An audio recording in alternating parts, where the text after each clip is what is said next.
प्यारे बच्चों, आज मैं आपका परिचय उत्सव त्यागी से कराना चाहता हूँ।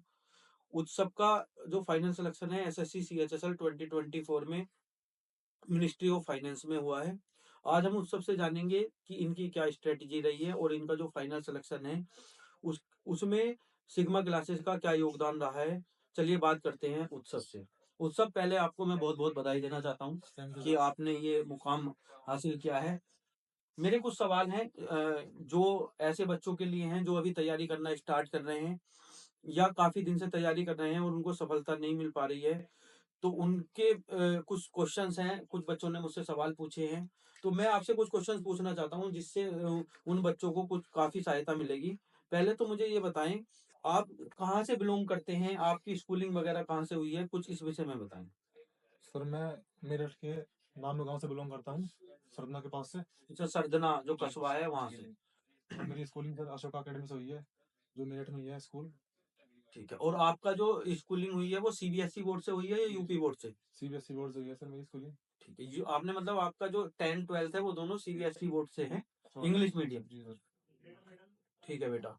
कि आपने जो ये तैयारी की है एसएससी की, ये जो आपकी प्रिपरेशन रही है ये आपने ऑनलाइन की है या ऑफलाइन की है, या दोनों में कुछ चीजें आपने ऑफलाइन की हैं, कुछ चीजें ऑनलाइन की हैं, उस बारे में बच्चों को बताएं। जी सर। सर मैंने ये प्रिपरेशन ऑफलाइन ही करी है, सिग्मा क्लासेस से ही करी है।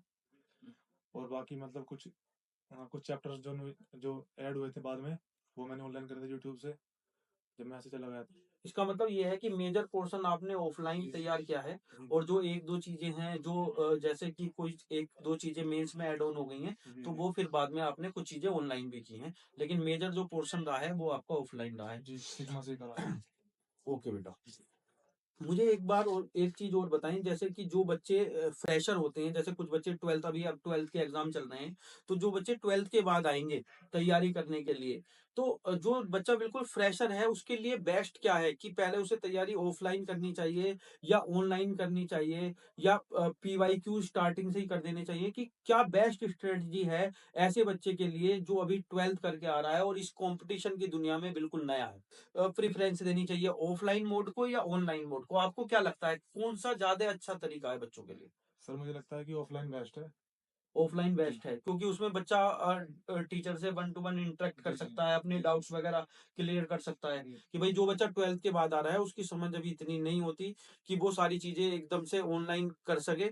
तो सबसे बढ़िया तरीका ये है कि आप एक बार आए, ऑफलाइन अपना सिलेबस कंप्लीट करें, अपने जो डाउट्स वगैरह हैं उन सबको क्लियर करें।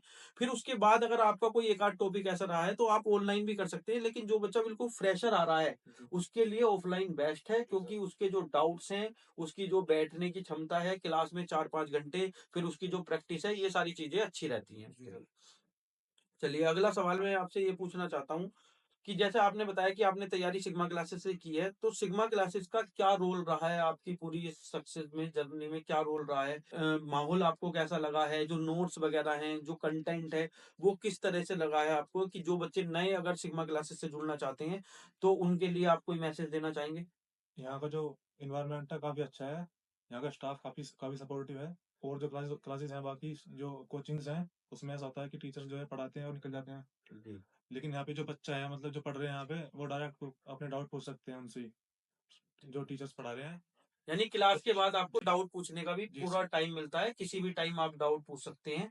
ठीक है, और बाकी ये भी रहता है हमारे यहाँ तो कि भाई कोई बच्चा है, इतनी हम सुविधा देते हैं कि अगर आपको कोई भी डाउट आ रहा है तो इवन आप व्हाट्सअप भी कर देंगे तो टीचर उसी टाइम आपको रिप्लाई करेगा, या जैसे ही वो मैसेज देखेगा उस चीज को आपको इंटरेक्ट वो आपसे करेगा। आप क्लास के बाद भी डाउट पूछ सकते हैं। तो ये सारी चीजें जो हैं ये आपको ऑनलाइन में नहीं मिलेंगी, ये ऑफलाइन में ज्यादा चीजें मिलती हैं, कि आप आए, कोई डाउट है उसको आप क्लास के बाद भी टीचर के साथ डिस्कस कर सकते हैं। ये बहुत सारी चीजें हैं जो आपको ऑफलाइन क्लासेस में मिलती हैं। अच्छा ये बताएं कि जो नोट्स वगैरह हैं बच्चे को वो किस तरह से मेंटेन करने चाहिए और रिवीजन की क्या स्ट्रेटजी होनी चाहिए? सर पहले तो नोट्स बनाए अपने बढ़िया करके, बिल्कुल अच्छे से, और रिवीजन करता रहे बार बार इनका। क्वेश्चंस लगाता रहे और रीजन करता रहे। अच्छा, और रिवीजन में के लिए ये है कि जो पीवाईक्यू वाली बुक्स आती हैं, जैसे बहुत सारी बुक्स हैं मार्केट में जी। जिनमें प्रीवियस ईयर के क्वेश्चंस होते हैं। देखिए, सबसे अच्छा तरीका तो ये है कि आप क्या करें, एक चैप्टर करें कंसेप्चुअली, उसको कर लें। फिर उसके साथ जो सीट है कोचिंग की या जो भी आपके पास बुक्स है उसको करें, और साथ के साथ ही प्रीवियस ईयर क्वेश्चन करते हुए चलें। ये सबसे बेस्ट तरीका है। चलिए, और एक चीज जो मेन ये रहती है कि कुछ बच्चे ऐसे होते हैं कि भाई 1-2 बार में सिलेक्शन नहीं हो रहा, उनके लिए क्या आप कहना चाहेंगे? उन्हें वो अपने आप को कैसे मोटिवेटेड रख सकते हैं? सर मेरा मेरा मानना है कि कंपटीशन खुद से करो अपना। हाँ, बाकी से मत करो, खुद से करो कंपटीशन। जो सवाल आपके गलत हो रहे हैं कि तो कोशिश ये करो कि फिर से गलत ना हो वो दोबारा। हाँ, कि जो एक बार गलती हो गई वो दोबारा दोबारा रिपीट ना हो। मॉक टेस्ट का में भी ये है कि जो इस टाइप के क्वेश्चंस गलत हो गए हैं, उन पे आप काम करिए, उनको प्रैक्टिस करिए, उनके कॉन्सेप्ट पर काम करिए, यानी वो क्वेश्चन अगर रिपीट होंगे तो वो गलत नहीं होने चाहिए। देखिए बेटा, एसएससी के एग्जाम की नेचर है कि 70-80% रिपीटेड पूछता है।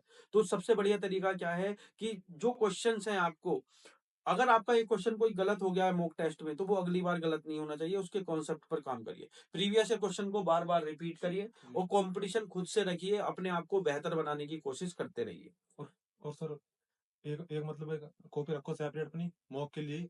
जो सवाल आपके गलत हो रहे हैं मॉक में, वो उसमें लिख लो। फिर अच्छा, सवाल ये आगे। कहना चाह रहे हैं कि जो है मॉक टेस्ट आपका हो गया और कुछ क्वेश्चंस हैं आपके जो गलत हो गए, कुछ मिस्टेक्स हैं या कुछ कॉन्सेप्ट ऐसे हैं जो आपको नहीं आ रहे हैं, तो आप क्या करें, एक कॉपी में उनको नोट डाउन कर लें, और हर बार मॉक टेस्ट देने से पहले उसको रिवाइज करें। एग्जाम में जब जा रहे हो तब उस चीज को पूरा अच्छे से रिवाइज करके जाएं। ये सारी चीजें आपको सिलेक्शन में मदद करेंगी।